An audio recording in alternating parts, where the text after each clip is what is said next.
वचन एक अच्छे बीज की नाई हालेलुया स्थायी रूप से जमने पाए, ताकि समय पर 30 गुना, 60 गुना और 100 गुना फल लेकर के प्रभु आपके सामने उपस्थित हो जाएं। प्यारे पिता, हम आपके बेशकीमती सेवक के लिए, जो प्रभु आपका सेवक है, जो आपका खादिम है, हम उनको आपके पवित्र हुजूरी में सौंपते हैं। आज आप उनको अद्भुत रीति से मसा कीजिए। उन्हें जो गूढ़ ज्ञान आपने दिया है उसके लिए आपको धन्यवाद देते हैं पिता। उस ज्ञान के द्वारा प्रभु आज हम सबों को अपनी आत्मा और अपने ज्ञान और अपनी बुद्धि और समझ से भर दीजिए, ताकि हम पिता परमेश्वर, हमारा मन दुनिया की बातों में नहीं, लेकिन पिता परमेश्वर वो अनदेखी बात जो हमारी आशा है, हमारा जीवन है, हालेलुया, उस अनदेखी स्वर्गीय आशीषों की ओर निरंतर लगी रहे और हम निशाने की ओर बढ़ते चले जाएं। और पिता परमेश्वर, हमारा परिश्रम करना हवा में मुक्का मारने की तरह नहीं, लेकिन पिता एक अच्छा फल लेकर के आने वाला हो सके। इस पूरे समा को आपके हाथों में सौंप देते हैं। जब तक प्रभु हम आपके वचन को सुनते हैं, हमारा ध्यान आपकी ओर लगने पाए। धन्यवाद प्रभु। एक बार फिर हम सारे प्रियजनों को जो इस समय मीटिंग सुन रहे हैं, देख रहे हैं, उन सबको, आपके खादिमों को जो आपकी सेवा में लीन है, उन सबको, और स्पेशली पास्टर जी सनी को हम आपके हाथ में सौंपते हैं पिता। उनका प्रयास प्रभु हालेलुया अद्भुत रीति से बहुत गुना फल लेकर के आने वाला हो। धन्यवाद पिता, आपने ये सौभाग्य अवसर हमें दिया, हमें फिर से हमारी मुर्दे सी अवस्था में आपने जान डाल दिया, उसके लिए एक बार फिर आपको धन्यवाद देते हैं। आपके खादिम को अपने हाथ में नया बल, नई शक्ति, नई सामर्थ के साथ इस्तेमाल करिए। सारी महिमा आपको देते हुए प्रार्थना प्रभु यीशु मसीह के नाम से मांगते हैं, सुनिए और दया से ग्रहण कीजिएगा स्वर्गीय पिता, आमीन। आमीन। Thank you sister. पास्टर जी, आपका स्वागत है। मैं आपको सैल्यूट करता हूं। प्रभु आपको बहुतायत से आशीष दे। आगे का समय आपका है।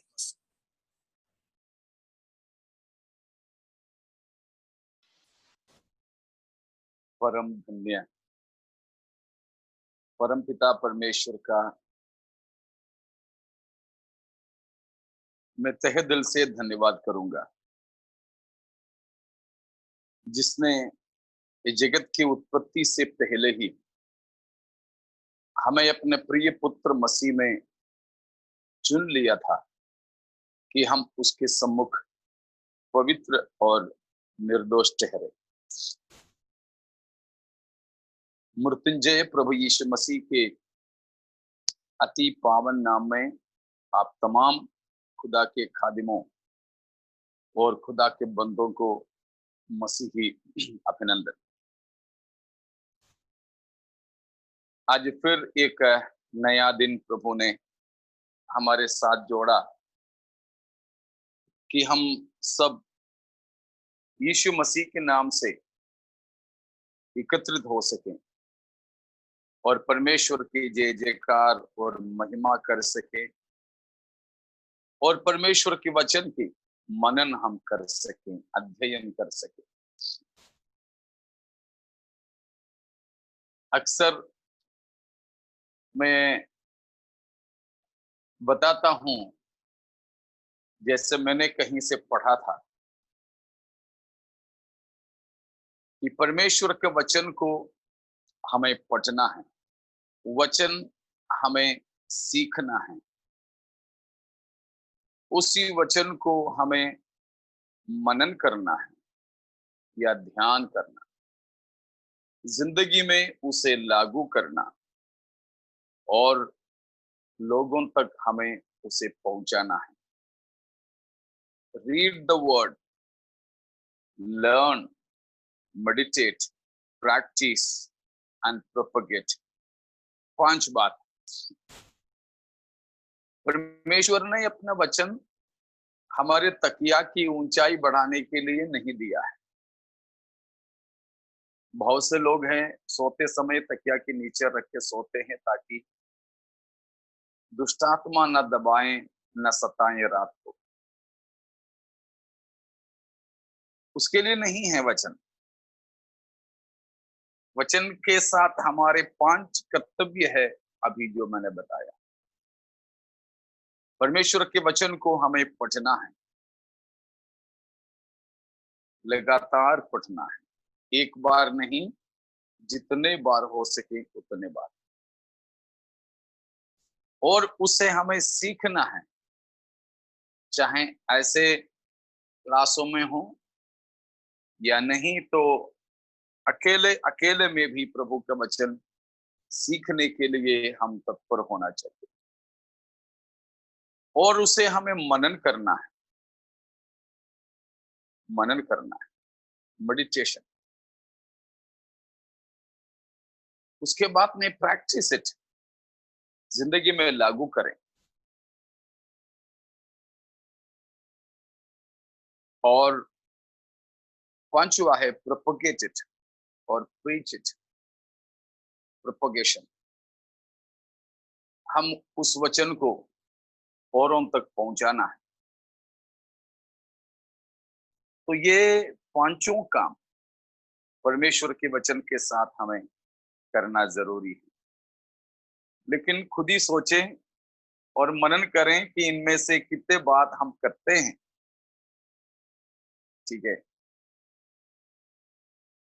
इसमें करने के लिए तो आसान काम, सबसे आसान तो प्रीच करना है ना, औरों को बताना। तो परमेश्वर हमें अनुग्रह दें कि प्रभु के वचन को हम इसी प्रकार अपने साथ लेकर के चले। हमने देखा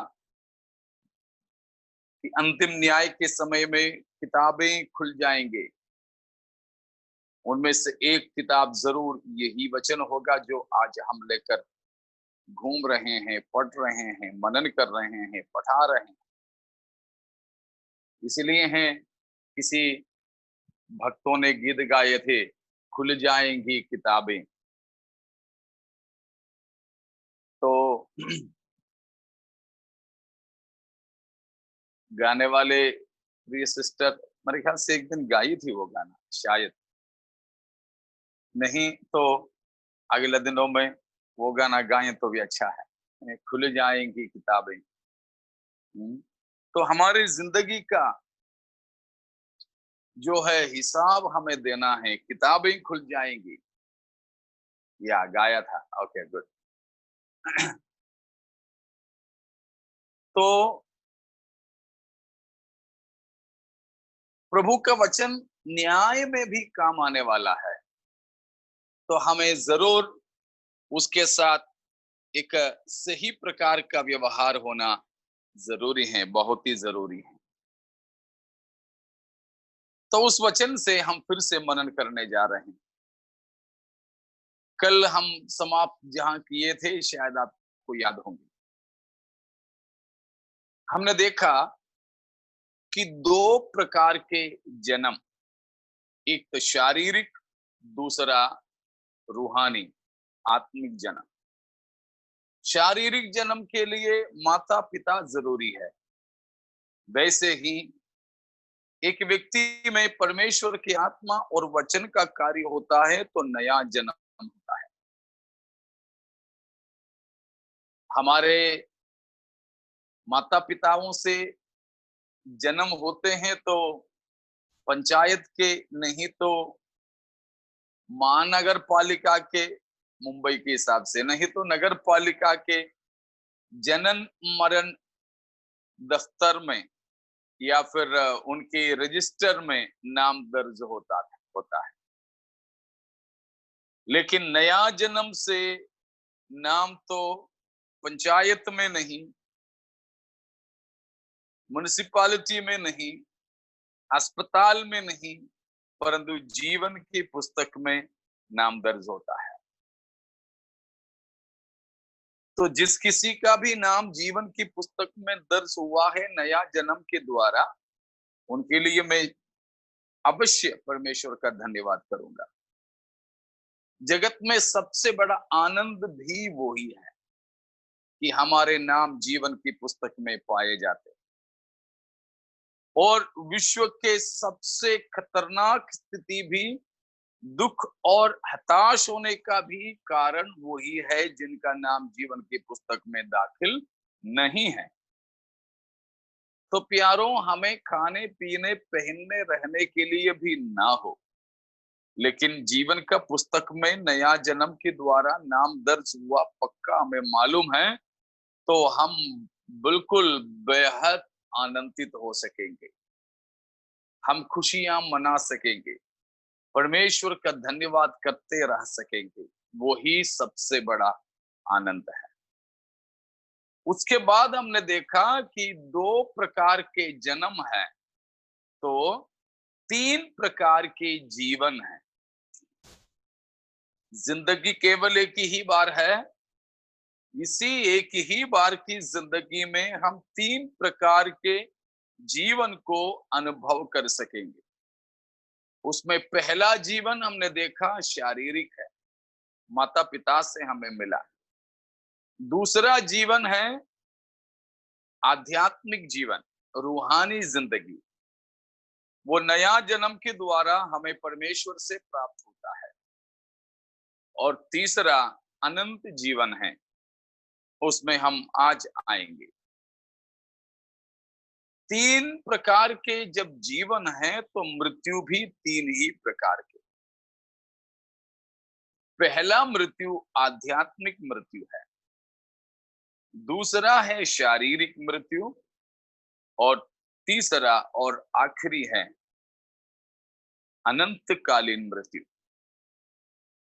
जीवन का मतलब है जुदाई, मृत्यु का मतलब है जुदाई। मिले रहना मतलब जीवन है, अलग होना वो मृत्यु है। उसमें हमने देखा 2 बात। तो 2 जीवन और 2 मृत्यु के बारे में कल हम देखे थे। वो ये था कि जबकि शरीर, इसमें 3 चीजें हैं, आत्मा, प्राण और शरीर। जब ये तीनों एक साथ मिले रहें तब हम शारीरिक तौर पर जिंदे हैं। लेकिन आत्मा और प्राण शरीर को छोड़ करके चली जाती है तो शरीर मृतक अवस्था में हो जाता है। तब डॉक्टर बोलते हैं बस हो गया, अब अंतिम क्रियाएं करो। तब हम दुनिया भर के लोगों को बताते हैं, फेसबुक में पोस्ट डालते हैं, व्हाट्सएप में मैसेज भेजते हैं कि फलाना का निधन हो गया, खत्म हो गया।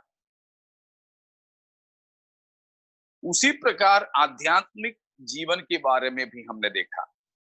परमेश्वर जीवन का स्रोत है, परमेश्वर के अंदर से ही जीवन निकलता है। परमेश्वर को जीवन देने के लिए बाहर से कोई कनेक्शन देने की जरूरत नहीं, बाहर से कोई कनेक्शन की जरूरत नहीं है। परमेश्वर को जिंदा रखने के लिए हमको तो बहुत प्रकार के कनेक्शन की जरूरत है। इसलिए है मुंह भी दिया है, नाक भी दिया है। इन सारे जगहों से हम तो कनेक्शन नहीं लेंगे तो मर जाएंगे। एक बार अगर हम मर गया तो मर गया, ना हम जीवन दे सकेंगे किसी को, ना दिए हुए जीवन को ले सकेंगे। नहीं तो खुदकुशी करना बड़ा आसान होता था कि किसी को डराने के लिए कर लिया, काम निपट गए तो वापस जिंदा हो गया, हो जाता था। लेकिन नहीं, उस प्रकार जीवन देना और जीवन वापस लेना वो केवल परमेश्वर ही के वश की बात है। तो परमेश्वर जो जीवन का स्रोत है, उस जीवन के स्रोत से जब मनुष्य जीवित रहते समय ही जुड़े रहने की स्थिति का नाम है आध्यात्मिक जीवन।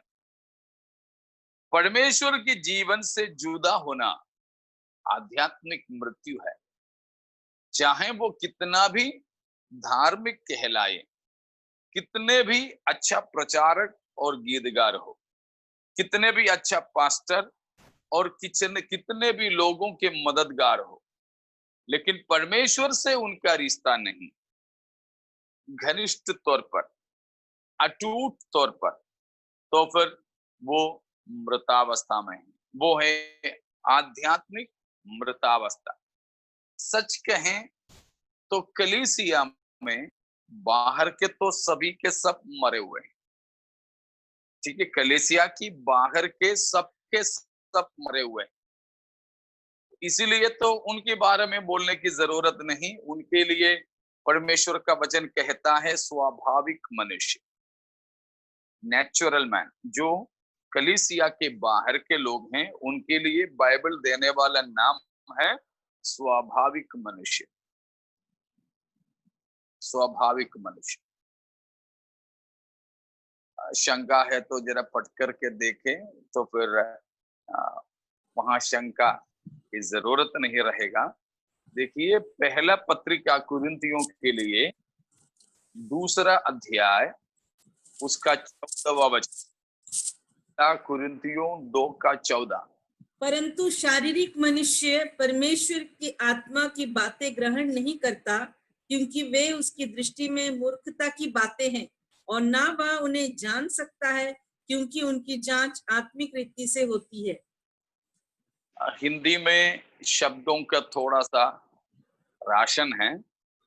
यहाँ देखिए, अंग्रेजी में नेचुरल मैन,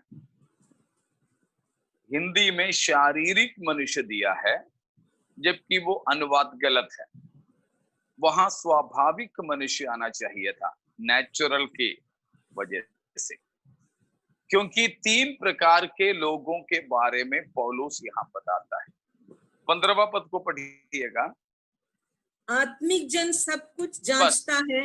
बस वहां देखिए, स्पिरिचुअल मैन, आत्मिक जन। अब 3 का पहला पढ़िएगा। हे भाइयों, मैं तुमसे इस रीति से बातें ना कर सका जैसे आत्मिक लोगों से, परंतु जैसे शारीरिक लोगों से, और उनसे जो मसीह में बालक हैं। वहां पर भी देखो, अनुवाद का जो 2 का 14 वाला और 3 का 1, ये दोनों आपस में टकराते हैं। दोनों जगह पे हिंदी में शारीरिक मनुष्य ही बताया है, जबकि अंग्रेजी में मूल भाषा में भी अलग अलग है। यहाँ देखिए, अंग्रेजी में क्या दिया है, कार्नल मैन, कार्नल। तो 3 प्रकार के लोग, मनुष्यों को 3 प्रकार में पौलुस ने बांटा है, natural man, spiritual man, carnal man. स्वाभाविक मनुष्य, आध्यात्मिक मनुष्य, शारीरिक मनुष्य। ठीक है, इसके बारे में हम मनन करने नहीं जा रहे हैं, केवल ये 3 प्रकार के लोगों का नाम मात्र आपके सामने रखना चाह रहा था। इसमें जो स्वाभाविक मनुष्य है, 2 का 14 में जो बताया, स्वाभाविक मनुष्य, नेचुरल मैन, जगत में जितने लोग हैं वे सब के सब है जो उद्धार नहीं पाए हैं, प्रभु को ग्रहण नहीं किए हैं, वे सब के सब नेचुरल है, नैसर्गिक लोग हैं, स्वाभाविक लोग हैं। अर्थात माता पिता से जन्म हुआ उनका, पैदा हुए,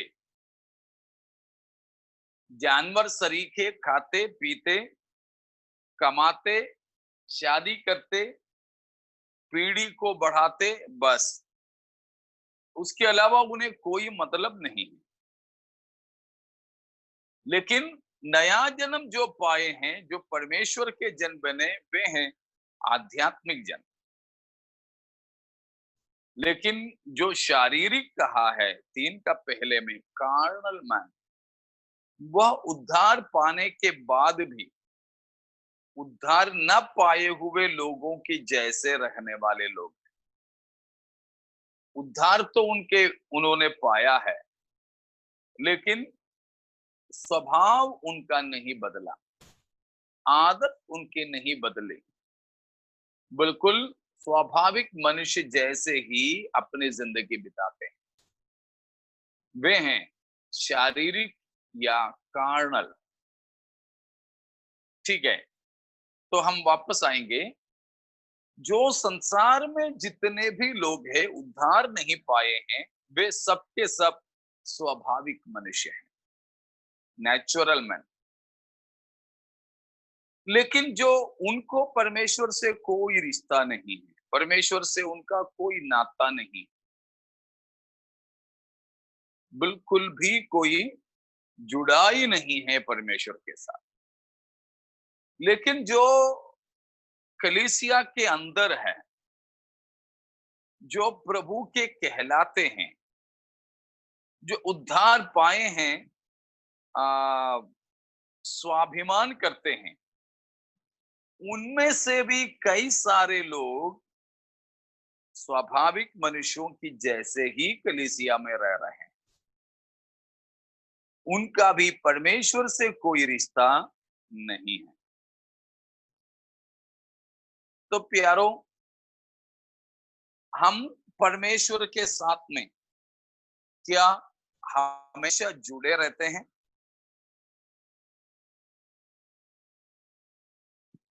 हमारे लिए मंडे भी संडे जैसे है क्या? सोमवार भी हमें रविवार जैसे हैं? शायद नहीं। क्यों? परमेश्वर के साथ हमारे रिश्ता ज्यादा कब होता है? 7 दिन में कौन सा दिन में ज्यादा होता है? संडे के ही दिन ही जहां तक होंगे। वो संडे के दिन भी परमेश्वर से जुड़े हैं बोलते हैं, तब भी वो संडे 24 घंटे एक जैसे रहता है परमेश्वर के साथ हमारे रिश्ता? वो भी नहीं। फिर कब? वो संगति के समय में ना। उस संगति मानो 2 घंटे का है, वो 2 घंटे की संगति में भी परमेश्वर के साथ हमारे रिश्ता एक जैसा है? वो भी नहीं। ज्यादातर लोगों को रिश्ता महसूस होता है गाने के समय में। वो भी बड़े क्या बोलते हैं, बाजों के साथ बड़े अच्छे सुर में सुर मिला करके गाते, तो हम तो भावुक होकर के ऐसा लगता है कि हम बस उड़ जा रहे हैं। लेकिन अच्छे से ना गाएं, बाजे ना बजे, माइक सेट ना हो, तब भी हमें उतना तो लोग बोलते हैं फील नहीं होता है। फील, वो महसूस और वो एहसास नहीं होता है। तो ये फील भी, महसूस भी, एहसास भी, सब तो एक प्रकार के भावुक है, भावनात्मक है वो सब। वो कुछ हम आध्यात्मिक ना कहें, हम भावनाओं को अधिकतर आत्मिकता के तौर पर गलत समझते हैं। नहीं, बिल्कुल भी नहीं। आप होटल में चले जाओ तो होटल वाले तो आपको ऐसे प्रणाम करेंगे, आपको गर्व महसूस होगा कि देखो वो मेरा कितना आदर करता है। और कुछ लोग हाथ बांध के आकर के, हाथ जोड़ के, कुछ लोग हाथ पीछे बांध करके झुक कर पूछेंगे, मैम क्या खाओगी, क्या पियोगे? और कितना आदर घर के अंदर नहीं मिलता है। पत्नी नहीं पूछती, माँ नहीं पूछती। देखो, अगर हमें होश है तो मालूम है ये कोई प्रेम की बात नहीं है, वो उनकी नौकरी की, पेशे की हिस्सा है बस। उसी प्रकार हम लोग भावुक जब होते हैं तो सोचते हैं वो आध्यात्मिकता है। बिल्कुल भी नहीं। आध्यात्मिकता में भावना जरूर है, लेकिन भावुक होना आध्यात्मिकता नहीं है। तो कलीसिया के अंदर हमारे रिश्ता परमेश्वर से सातों दिन बराबर नहीं, वो जो प्रार्थना के समय में भी बराबर नहीं। अगर हमने तो संगति में आना छोड़ दिया तो बस हो गया हमारा कमाल, बस पंखे जैसे हैं, बत्ती जाने के बाद भी थोड़ी देर और घूमती रहेगी। हमारे वहां पर पुराने पुराने बुजुर्ग पास्टर लोग ये दृष्टांत देते थे, कोई गाड़ी जाती है तो सूखी पत्ता भी उस गाड़ी के साथ साथ में थोड़ी देर उधर को चली जाती हैं, तो दूसरी गाड़ी उधर से आएगी तो उधर से फिर इधर, बस वो सूखी पत्ते की नाचना चालू, इधर से उधर उधर से इधर, जैसे गाड़ी जाती है वैसे। कई बार हमारे रिश्ता भी परमेश्वर से उसी प्रकार है, नहीं होना चाहिए। हमको परमेश्वर से एक दृढ़ रिश्ता को बांधना है, बनाना है परमेश्वर से। चाहे संडे हो या मंडे हो, किसी भी दिन हो, परमेश्वर के साथ में एक जैसा रिश्ता, एक घनिष्ठ रिश्ता, एक मजबूती के साथ हमें बांधना जरूरी है। अगर नहीं तो हम आध्यात्मिक तौर पर मुर्दे हैं, बिल्कुल उससे सावधान रहें। आखिरी में कल हमने यही देखा था, अगर परमेश्वर से हमारी रिश्ता सही है तो उधर से बराबर संदेश हम तक पार होता जाएगा, पास होता जाएगा। ऐसा एक रिश्ता हमें जरूर बनाना है, ऐसा एक रिश्ता हमें जरूर बनाना है परमेश्वर के साथ, कि परमेश्वर की इच्छाएं हम पहचान सकें और परमेश्वर के जो है दिल की धड़कन को हम पहचान सकें। परमेश्वर के दिल की धड़कन को जब हम पहचानेंगे तो हम आज्ञाकारिता में परमेश्वर से प्रतिक्रिया करेंगे। ये दोनों है आध्यात्मिक तौर पर जिंदा रहने का प्रमाण। क्या क्या है? एक है कि परमेश्वर के इच्छा, परमेश्वर के दिल की धड़कन हम पहचानेंगे और परमेश्वर की इच्छा को, हृदय को पहचानेंगे ही नहीं, परंतु परमेश्वर की उस प्रकट हुआ इच्छा के लिए हमारे अंदर आज्ञाकारिता की एक प्रतिक्रिया भी होगा। आज्ञाकारिता की एक प्रतिक्रिया। If we are spiritually alive, we will not only be knowing the heartbeats of God, heartbeats of God in the sense the will of God, the purpose of God, what God is going to do, what is God's feeling. परमेश्वर के उन सारे बातों को हम पहचानेंगे। परमेश्वर का चाहत क्या है, इच्छा क्या है, योजना क्या है, परमेश्वर का विचार क्या है, उन सब बातें हम पहचानेंगे। Not only be knowing the heartbeats of God, but rather we also will respond to Him in obedience. संपूर्ण आज्ञाकारिता में हम परमेश्वर से प्रतिक्रिया भी करेंगे। जब तक परमेश्वर की इच्छा को जानकर आज्ञाकारिता में प्रतिक्रिया नहीं कर पाते, मतलब परमेश्वर की इच्छा को हम पूरा नहीं कर पाते, तो फिर हमारे आध्यात्मिक जिंदगी फिर से कहीं अटकी हुई है। तो परमेश्वर के इच्छाओं को जानने के साथ ही साथ परमेश्वर की इच्छा के लिए समर्पित भी रहना बहुत जरूरी है। समर्पित भी रहना जरूरी है। जब हमारे बच्चे, हम बच्चों को नहीं बोलते बेटा 2-3 बच्चे हैं, नहीं तो भांजे भतीजे सब मिला करके 8-10 है पकड़ लो। हम तो ये नहीं कहेंगे एक का नाम लेकर के बेटा 1 गिलास पानी लेके आ जा। लेकिन बच्चे सब इधर उधर खेल भी रहे होंगे, उस समय में हम तो कुर्सी पे बैठ के, नहीं तो बिस्तर में लेट करके सब लोग सुनने लायक आवाज में बोलते हैं, काश अगर कोई मुझे थोड़ा पानी दे देते। बच्चे खेलते खेलते में ये सुनते हैं तो पूछते, क्या पापा, क्या मम्मी? तो बोलते कौन मेरे लिए थोड़ा सा पानी लेके आए। तो ये 10 बच्चे तो 10 एक साथ में दौड़ना शुरू करते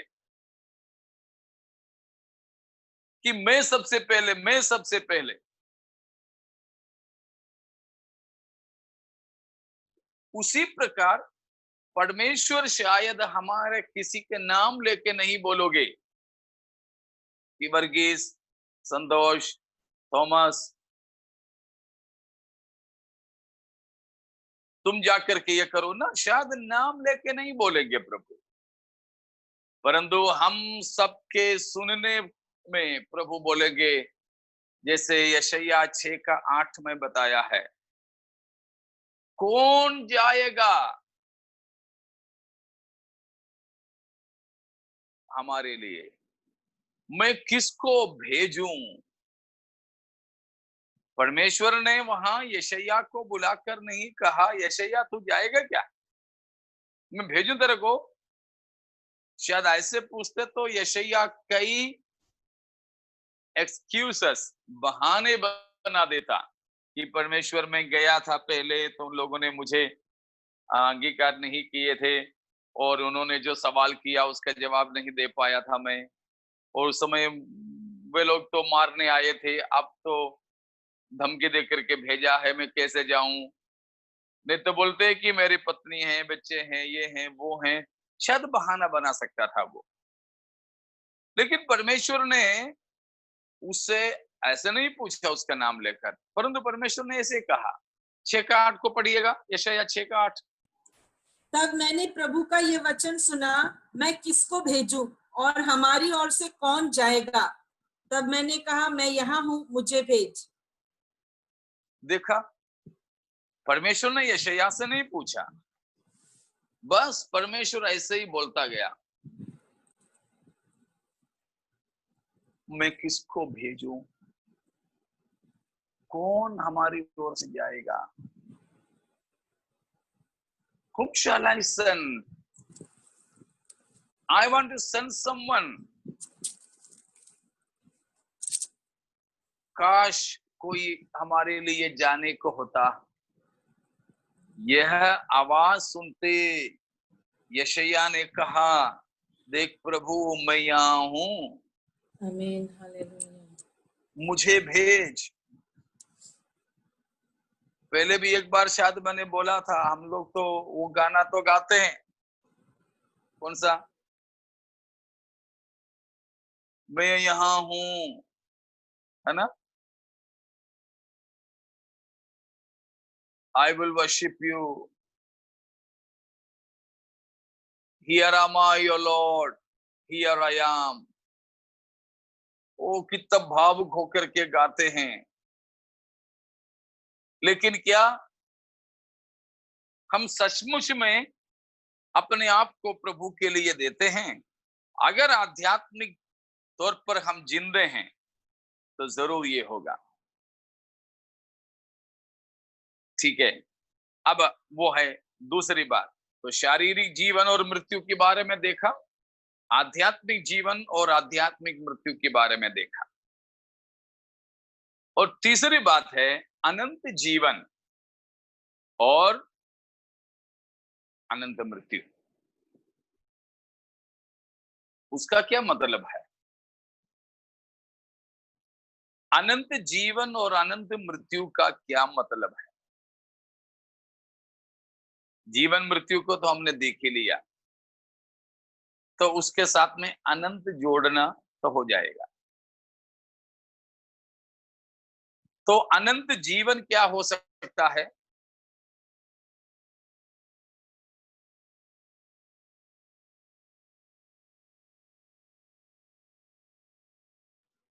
यीशु के साथ वास करना, उसकी संगति में रहना और उसके साथ बने रहना। कितने दिन के लिए? अनंत जीवन, अनंत हाँ, काल। अनंत काल के लिए ऐसे परमेश्वर से जुड़े रहें, परमेश्वर से ऐसे जुड़े रहें कि कोई हमको जुदा न कर सके,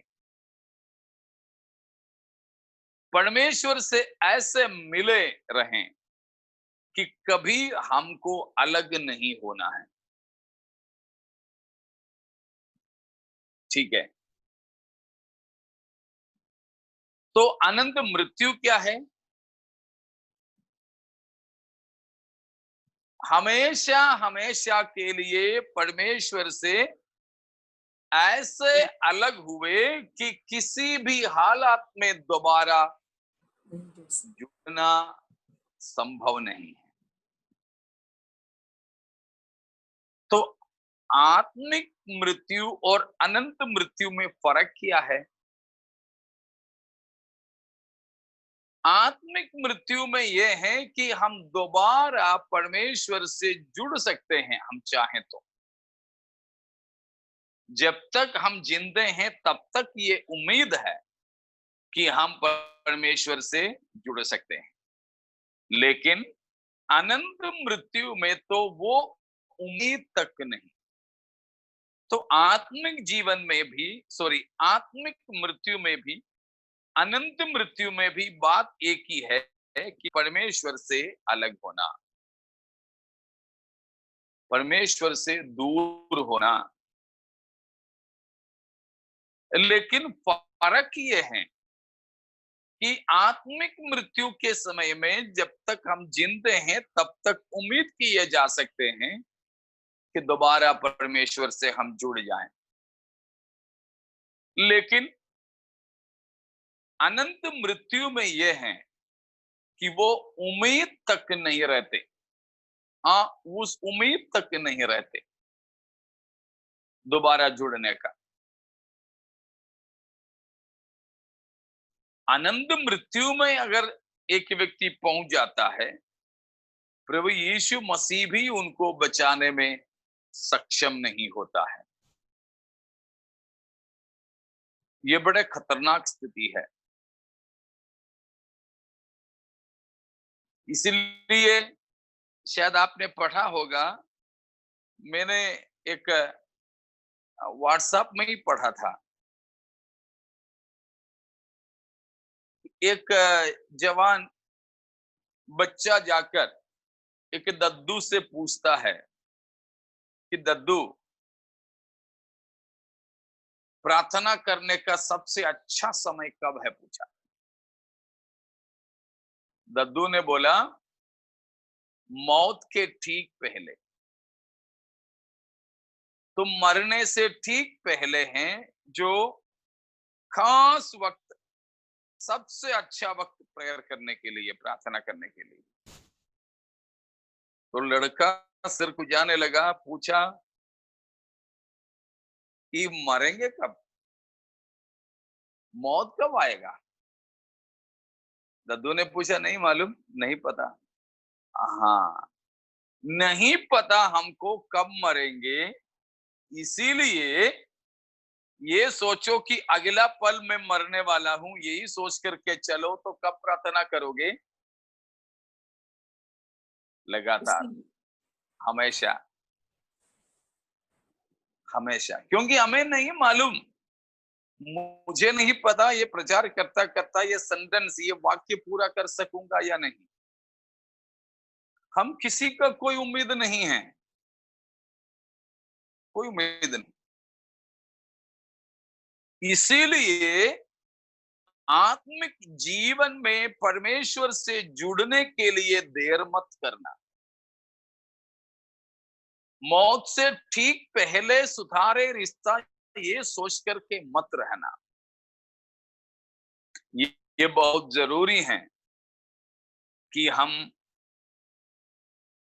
परमेश्वर से हमेशा जुड़े रहें, ताकि हमारे शारीरिक मृत्यु के द्वारा हम में से कोई भी अनंत मृत्यु के भागीदार नहीं हो सके। ठीक है, अनंत मृत्यु के भागीदार हम कोई भी ना हो सके। तो मैंने आपको पहले एक दिन कहा था, पिछले हफ्ता ही, कि what makes the hell hello and what makes the heaven heaven. The utmost thing that makes the hell hell is not what the hell is having, but the thing that is absent over there. नरक को नरक बनाने वाली बात क्या है? स्वर्ग को स्वर्ग बनाने वाली बात, सबसे खास बात क्या है? नरक को नरक बनाने वाली बात वो नहीं है जो वहां उपस्थित नहीं है। आई मीन जो वहां हाजिर, यीशु नहीं है नरक में। बिल्कुल, परमेश्वर की उपस्थिति। क्या सुशीला, मुझे दिखाई नहीं दे रहा है। तो ठीक है,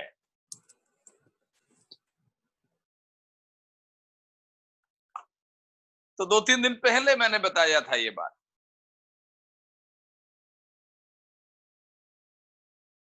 इसलिए उस वचन एक बार और हम पढ़ेंगे। थिस्सलुनीकियों के लिए दूसरी पत्रिका, पहला अध्याय, उसका 9वां पद। वे प्रभु के सामने से और उसकी शक्ति के तेज से दूर होकर अनंत विनाश का दंड पाएंगे। जो सुसमाचार नहीं सुनते, जो प्रभु यीशु मसीह पर विश्वास नहीं करते, जिन्होंने मन नहीं फिराया, उनके हाल है ये। क्या है उनके हाल? वे प्रभु के सामने से और उसकी शक्ति की तेज से दूर होकर अनंत विनाश का दंड पाएंगे। हाँ प्यारो, ये है सबसे खतरनाक स्थिति जो अनंत मृत्यु का है। अनंत मृत्यु का सबसे खास बात यहां हमने जो देखा वो है कि परमेश्वर की उपस्थिति से, परमेश्वर की महिमा से लोग रहित हो जाएंगे।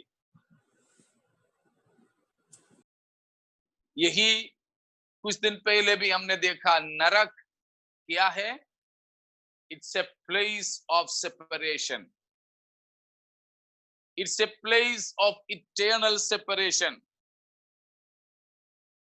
it's a place of eternal separation from God and man. परमेश्वर से भी, अन्य मनुष्यों से भी हमेशा हमेशा के लिए अलग होने का, जुदा होने का एक जगह है नरक। नरक के सबसे बड़ा खतरनाक स्थिति भी यही है। They cannot experience the presence of God. तो ये है अनंत नरक, अनंत मृत्यु। हमारे सुनने वाले प्यारों, हम नहीं चाहते हैं कि हम में से कोई भी जन इस अनंत मृत्यु में पहुंच जाए। कुछ लोग तो गुस्से में बोल देते हैं, हाँ ठीक है, नरक है तो नरक जाएंगे, उसमें तुम्हें क्या है, मैं तो जाऊंगा ना। मैंने देखा कई विश्वासियों को, कभी कभी कुछ पास्टर लोग भी बोलते हुआ मैंने देखा, हाँ नरक जा रहे तो नरक जाने दो, मैं भुगत लूंगा। प्यारों, कभी ऐसे मत सोचना मैं नरक जाऊंगा, चुनो मत। एक बात मैं आपको बताना चाहता हूं, when we came we did not have the freedom to choose where to go, but when we go from here we have, and we only have the freedom to choose where to go. जब हम पैदा हुए तब तो हमें कहां पैदा होना है चुनने का, किस परिवार में, किस माता पिता के, किस देश में, किस इलाके में पैदा होना, ये चुनने की हक नहीं थे, आजादी नहीं थी। लेकिन अब हम जब यहां से जाते हैं तब कहां जाना है ये चुनने का पूरा पूरा हक, आजादी हम ही पर निर्भर है और किसी पर भी नहीं। ഈ ലോകത്തിലേക്ക് നമ്മൾ വന്നപ്പോൾ നമ്മുടെ ജനന സമയത്ത് എവിടെ പോകണം, ഏത് കുടുംബത്തിൽ ജനിക്കണം, ഏത് രാജ്യത്ത് ജനിക്കണം എന്ന് തിരഞ്ഞെടുക്കുവാൻ നമുക്ക് അനുവാദവും അവകാശവും അധികാരവും ഇല്ലായിരുന്നു. എന്നാൽ ഇവിടെ നിന്നും നാം ഇനി പോകുമ്പോൾ എവിടേക്ക് പോകണം എന്ന് തിരഞ്ഞെടുക്കുവാനുള്ള പൂർണ്ണ സ്വാതന്ത്ര്യം നമുക്ക് മാത്രമുള്ളതാണെന്ന കാര്യം നാം ആരും മറക്കരുത്. സ്തോത്രം. कभी न भूलिए, हमारी पैदाइश के समय में हमें ये हक नहीं था कि हमें कहां जाना है, कौन से माता पिता के बच्चा बन करके मुझे पैदा होना है, कौन से घर में, कौन से परिवार में, किस खानदान में, किस समाज में, हमको आजादी नहीं थी। लेकिन अब जब मृत्यु के द्वारा हम यहां से जाएंगे पृथ्वी से, तब तो हम जहां पहुंचना वहां वो चुनने का संपूर्ण आजादी हमारे ही ऊपर निर्भर है, उससे हम कोई हाथ नहीं धो सकेंगे। इसीलिए अजीजों, हमारी जिंदगी में हम निर्णय लें, हमको अनंत मृत्यु में परमेश्वर से हमेशा की जुदाई में रहने वाले नरक में नहीं पहुंचना है, नहीं पहुंचना है। इस संसार में भले ही 10 साल कम जिए, इस संसार में 10 रोटी कम खाएं, इस संसार में 10 पैसा कम कमाए, चलेगा, लेकिन कोई भी परमेश्वर से जुदा होकर रहने वाले आग की झील में नहीं पहुंचना है। आग की झील में हमें नहीं पहुंचना है। इसलिए उसके वास्ते हमें संकल्प लेना बहुत ही जरूरी है, संकल्प लेना बहुत ही जरूरी है। हालेलुया। किसी को भी हम दोषी नहीं ठहरा सकेंगे। हमारे अगर नरक जाना हुआ तो उसने किया, इसने किया, कुछ नहीं चलेगा। आदम ने जब परमेश्वर उसे पूछ करके श्राप देने पर था तो बोला मैंने नहीं किया, फिर तूने मेरे साथ में बैठने के लिए दिया था ना, मैंने मांगा तक नहीं था इसको, बिना मांगे तूने दिया था, बस उसी ने मुझे ऐसे धोखा दिया है, दिया खाने के लिए तो मैंने भी खा लिया। अक्सर हम सब यही बोलते हैं, उसकी वजह से ये हुआ, इसकी वजह से वो हुआ। बिल्कुल भी नहीं, बिल्कुल भी नहीं। इसीलिए प्यारों में फिर बताता हूं, हम में से कोई भी अनंत मृत्यु वाले नरक में नहीं जा सके। तो मैंने कल एक सवाल जो किया था कि स्वर्ग में भी हमेशा हमेशा की जिंदगी है, नरक में भी हमेशा हमेशा की जिंदगी है, लेकिन स्वर्ग के जीवन को अनंत जीवन कहा है और नरक के कभी न समाप्त होने वाले जीवन को अनंत मृत्यु कहा है। ऐसे क्यों? दोनों जगह पे कभी भी न खत्म होने वाला जीवन है। ठीक है, स्वर्ग में जो जाते वे भी नहीं मरेंगे, नरक में जो जाते वे भी नहीं मरेंगे, लेकिन स्वर्ग में जाने वालों को अनंत जीवन और नरक में जाने वालों को अनंत मृत्यु, इस प्रकार के क्यों फर्क है? क्या फर्क है उसमें? क्योंकि वहां पर यीशु का जीवन है स्वर्ग में, और नरक में यीशु, क्योंकि जीवन की रोटी यीशु मसीह स्वयं वहाँ पे। स्वर्ग में परमेश्वर की उपस्थिति है और नरक में नहीं है। बिल्कुल।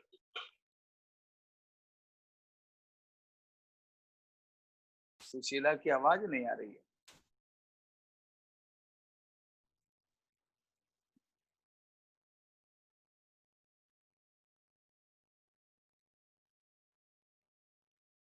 आपका माइक शायद कुछ गड़बड़ है, आवाज मुझे नहीं आए, पता नहीं मुझे ही है कि और बाकी सबको सुनाई दिए क्या?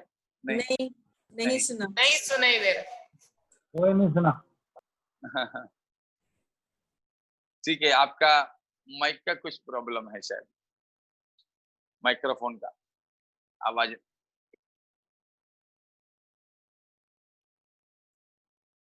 ठीक है, आपने जो बोला सही है। स्वर्ग में अनंत जीवन का मतलब ये हो गया, अनंत जीवन का श्रोता सनातन परमेश्वर के साथ, सनातन परमेश्वर के साथ हमेशा हमेशा के लिए हम जुड़े रहेंगे। तो जीवन का स्रोत परमेश्वर के साथ हमेशा हमेशा जुड़े रहने के कारण उसको अनंत जीवन कहा है। Praise the Lord. अनंत जीवन कहा है, life eternal. That is not about the duration of life, but the quality of life. When we consider the duration of life, it is same both in heaven and in hell. अनंत जीवन जब हम कहते हैं तो उसकी लंबाई उसकी अरसों के वजह से नहीं है, उसका समय के हिसाब से नहीं है, क्योंकि स्वर्ग में भी नरक में भी जो जीवन का स्पैन है, लॉन्गटिविटी है, ड्यूरेशन है, समय का जो जीवन का अस्तित्व का जो समय है वो बराबर है दोनों जगह पे। जितने साल स्वर्ग में उतने ही साल नरक में, जितने लंबा है स्वर्ग उतना ही नरक भी लंबी है। तो दोनों जगह पे ड्यूरेशन ऑफ लाइफ का, जीवन के जो समय सीमा का फर्क नहीं है दोनों जगह पे। स्वर्ग में भी नरक में भी वो एक जैसा ही है। फिर क्या फर्क है? It's about the quality of life. जीवन के गुणवत्ता के फर्क है। क्या है उसमें फर्क? स्वर्ग का जीवन का स्रोत परमेश्वर ही के साथ में है, और ऐसे कि कभी फिर जुदा नहीं होने का। हालेलुया। इसीलिए वहां जीवन की भरपूरी है, जीवन की भरपूरी। इसलिए गाते हैं भरपूर जीवन तेरे लिए। इसीलिए प्रभु यीशु मसीह ने यूहन्ना 10 अध्याय में बोला, मैं तो इसीलिए आया हूं कि तुम्हें बहुतायत का जीवन जीवन मिले। कौन सा जीवन? बहुतायत का। क्या बहुतायता का जीवन मिले। Praise the Lord. तो वो बहुतायता का जीवन हमको दे। जी, मैं इसलिए आया कि वे जीवन पाए और बहुतायत से पाए। तो प्रभु, लेकिन चोर किस लिए आता है?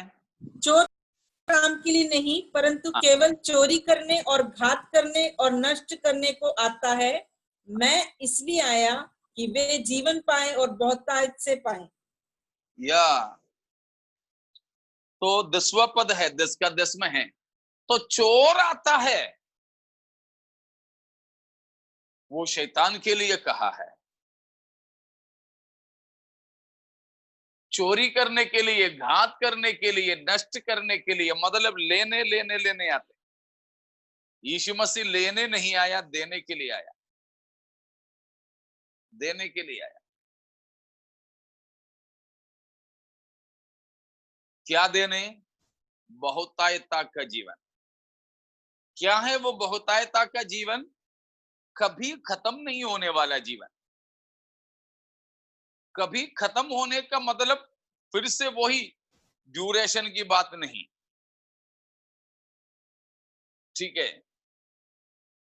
लेकिन जितने भी साल इस बहुतायता के जीवन में हम जीवोगे, तो भी उसकी ताजगी कभी खत्म नहीं होता है। Praise God. हम लोग तो आइसक्रीम खाते हैं, सबसे पहले मुंह में रखते तो बहुत अच्छा लगता है, लेकिन खत्म होते होते में उसका स्वाद तो कुछ खत्म ही होने की जैसे होता है।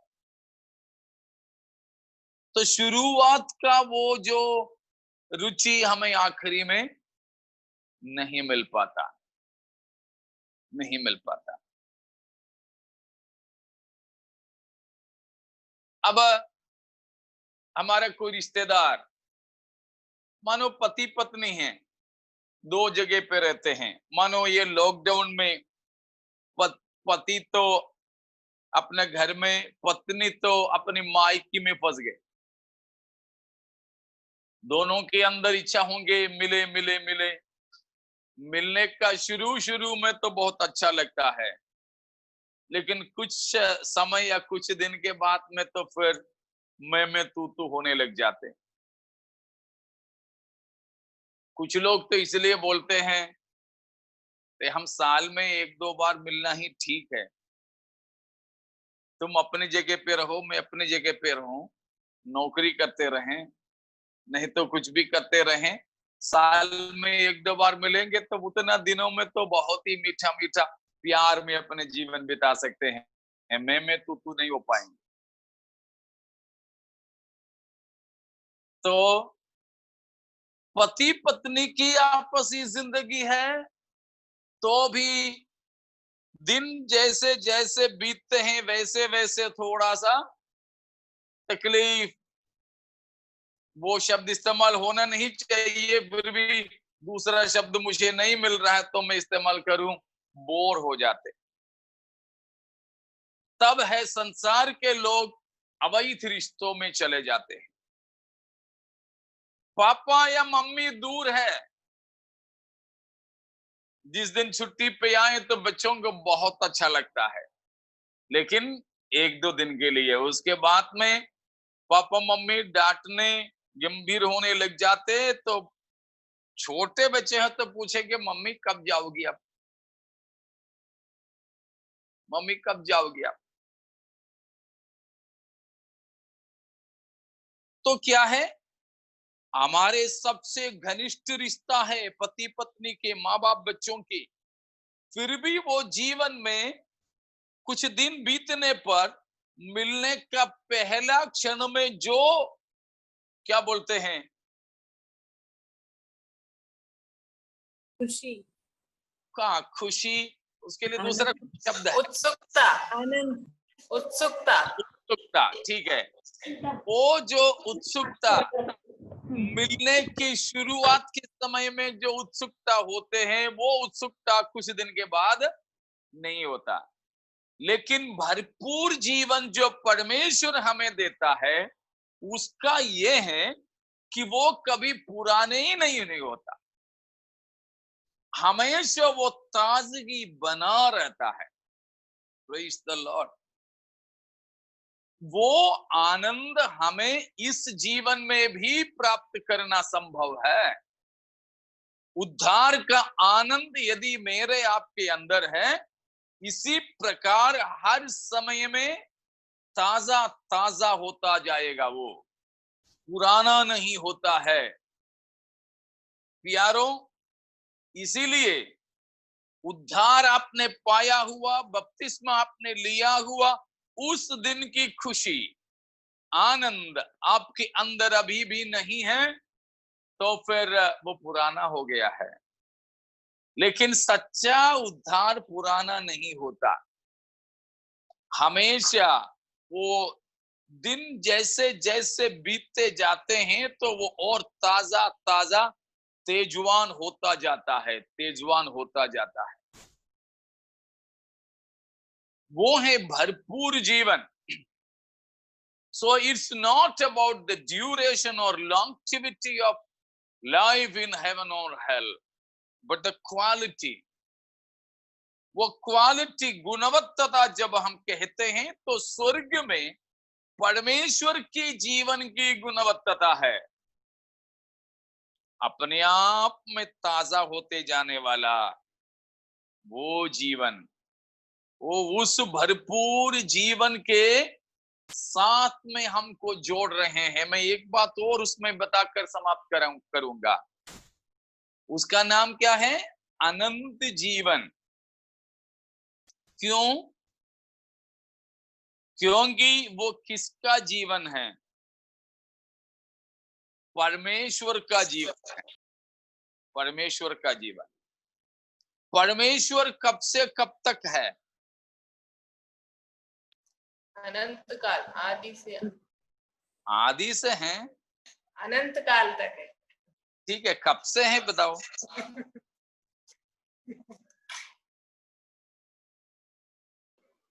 गर्भ में रचने से पूर्व। नहीं, वो परमेश्वर के साथ वाली बात ही नहीं होता है। सनातन काल, सनातन काल। सनातन। वही मैंने पूछा, कब से हैं? आदि से भी पहले, रचना से पहले। आदि से पहले, ठीक है। आप देखिए भजन 90 का 2, Psalm 90 verse 2।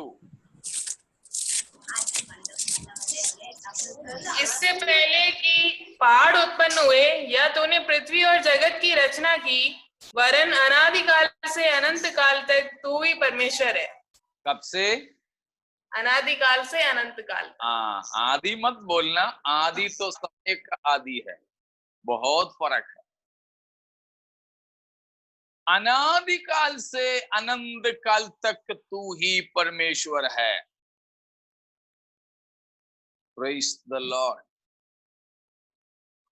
इस जीवन, परमेश्वर के जीवन का, परमेश्वर के जीवन का विशेषता, 3 बात हमने कल देखा था। परमेश्वर का जीवन स्वयं उत्पन्न होने वाला, सेल्फ ओरिजिनेटिंग लाइफ।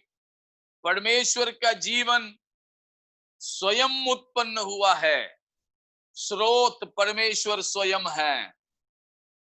दूसरा हमने देखा, परमेश्वर का जीवन दे सकता है। तीसरा, परमेश्वर का जीवन दे दिया तो वापस ले सकता है। आज हम चौथी बात को देख रहे हैं, परमेश्वर के जीवन की विशेषता। वो ये है, वो जीवन सनातन जिंदगी है। सनातन का मतलब क्या हुआ? अनादि से अनंत काल तक, आदि से पहले से लेकर अंत के बाद तक। प्यारो, हम कोई भी सनातन नहीं है। लेकिन हमको अनंत जीवन मिलेगा, उसका मतलब ये है कि परमेश्वर के इस अनंत जीवन में हमको भी भागीदार बना रहे हैं। We will become partakers in the qualitative life of God, which is eternal in essence, which is eternal in nature, which is abundant in its quality, which is self-originating in its uniqueness. See, अनंत जीवन का मतलब क्या हो गया? परमेश्वर के जीवन के सहभागी हमको बना रहे हैं।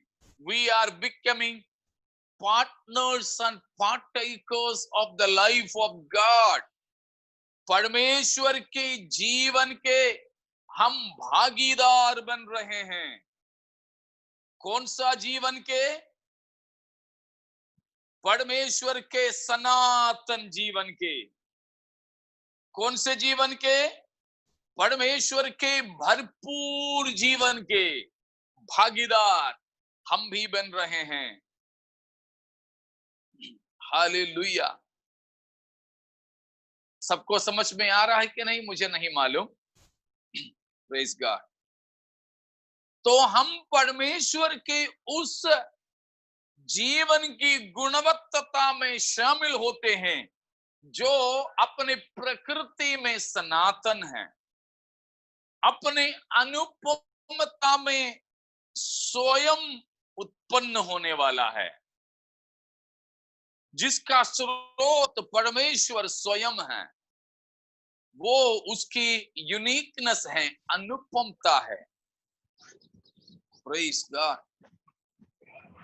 लेकिन वो जीवन नरक में हाजिर नहीं है। जीवन की अनुपस्थिति है नरक को, जो नरक बना देती है। Praise the Lord.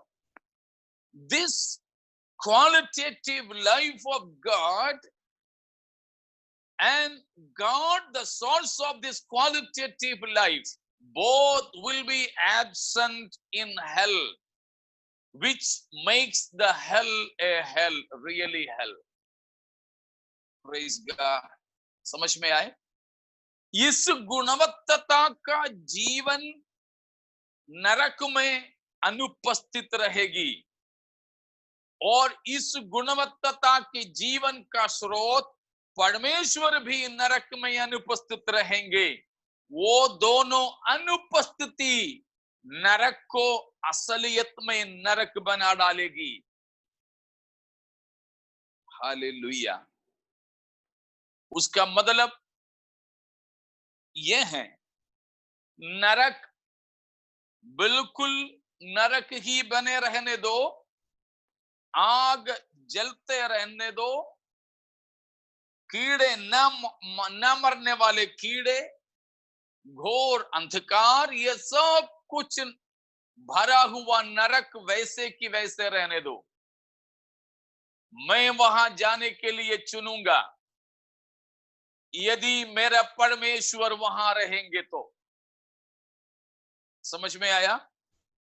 मुझे इसलिए स्वर्ग और नरक से नहीं है मतलब, परंतु मेरा मतलब है जीवन का स्रोत परमेश्वर के संग रहना। हालेलुया। इसलिए हम लोग गाते हैं, संग संग यीशु के रहना कितना अच्छा है।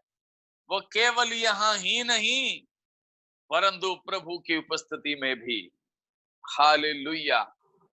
तो प्यारो, आज हम इस अनंत जीवन और अनंत मृत्यु दोनों का फर्क सीखा है। The difference between eternal life and eternal death. Death eternal, life eternal, दोनों का फर्क शायद आपको समझ में आ गया होगा। बहुत ही कम शब्दों में मैंने आपको बताया। तो इस अनंत जीवन प्राप्त करने का अनुग्रह खुदा ने हमें दिया है। हालेलुया। यही हमारे लिए प्रभु के वादा है। क्या है? आनंद जीवन। Praise God. समय हमारा खत्म हो गया, फिर भी इसी के साथ ही साथ में विवरण शायद मैं कल दे सकूं, लेकिन 2 वचन आपके सामने रखकर मैं समाप्त करूं। हमें प्रभु ने दिया हुआ वादा, प्यारों, कोरोना से चंगाई की वादा नहीं है, ठीक है। हमें प्रभु ने दिया वादा, नई गाड़ी नहीं है, नई मकान नहीं है, सुंदर पत्नी, सुंदर पति नहीं, ज्ञानवान और प्यारे प्यारे बच्चे नहीं, लेकिन प्रभु ने हमें दिया हुआ वादा, पढ़िएगा तीतुस 1 का 1 और 2, टाइटस 1 और 2। पौलुस की ओर से जो परमेश्वर का दास और यीशु मसीह का प्रेरित है, परमेश्वर के चुने हुए लोगों के विश्वास और उस सत्य की पहचान के अनुसार जो भक्ति के अनुसार है, उस अनंत जीवन की आशा पर, जिसकी प्रतिज्ञा परमेश्वर ने, जो झूठ बोल नहीं सकता, सनातन से की है। क्या है प्रतिज्ञा हमारे लिए प्रभु ने दिया? दूसरी बात है, पहले वचन इसलिए पढ़ा कि सेंटेंस वहीं से शुरू हो रहा है, इसलिए पहला भी पढ़वाया मैंने। वैसे दूसरे पद में है, क्या है? अनंत जीवन। अनंत जीवन। हमारी आशा क्या है? अनंत जीवन। प्रभु ने हमें दिया प्रतिज्ञा क्या है? अनंत जीवन। वही है, हमारी आशा भी अनंत जीवन है। Our hope itself is eternal life, and the promise of God is also eternal life. परमेश्वर ने हमें दिया प्रतिज्ञा भी और हमारी आशा भी, दोनों ही एक ही है। क्या है दोनों? अनंत जीवन है, अनंत जीवन है। कौन सा परमेश्वर ने उसको और दिखाइए पास्टर। सनातन। कौन सा परमेश्वर ने हमें इसकी प्रतिज्ञा दिया? सनातन परमेश्वर। आधा मार्क ही मिलेगा। जो झूठ नहीं बोल सकता। कौन सा सनातन? जो झूठ बोल ही नहीं सकता। Who cannot lie. മലയാളത്തിൽ എനിക്ക് കുറച്ചും കൂടെ ഇഷ്ടം ആ വാക്യം. അർത്ഥം അത് തന്നെയാണെങ്കിലും ആ പ്രയോഗം കുറച്ചുകൂടെ കട്ടിയ. മലയാളത്തിൽ നമ്മൾ വായിക്കുന്നത് ഭോഷ്ക് ഇല്ലാത്ത ദൈവമെന്ന. भोष्क इल्लात दैवम, कि परमेश्वर के बारे में यहां बताया है, God who cannot lie, not does not but cannot, झूठ न बोलने वाला, ऐसे करके नहीं लिखा, परंतु जो झूठ बोल ही नहीं सकता, उस परमेश्वर ने हमको वायदा दिया है अनंत जीवन का। अब एक बात और वहां बढ़ है, वो हिंदी में पहला नहीं दूसरे पद में है कि परमेश्वर ने प्रतिज्ञा कब किया हमको, कब दिया प्रतिज्ञा? सनातन से। सनातन से मतलब सनातन से मतलब अनादिकाल से। अनादिकाल से मतलब अनादिकाल। even before the time began, even before the time began. किसी अंग्रेजी बाइबल में ऐसे ही लिखा है, समय की शुरुआत से पहले, समय की शुरुआत से पहले, या इसमें तो वर्ल्ड विज्ञान लिखा है, लेकिन कुछ वर्शंस में लिखा है before the time began, before the time began, ages of time began. സകല കാലത്തിനും മുൻപേ എന്നാണ് മലയാളത്തിൽ, സകല കാലത്തിനും. तो हमें before the beginning of time. Yes, before the beginning of time. Absolutely. समय शुरू होने से पहले अनादिकाल में, सनातन काल से प्रभु ने हमें वायदा किया. क्या वायदा है? आनंद जीवन का. आनंद जीवन क्या है? हमने देख लिया है.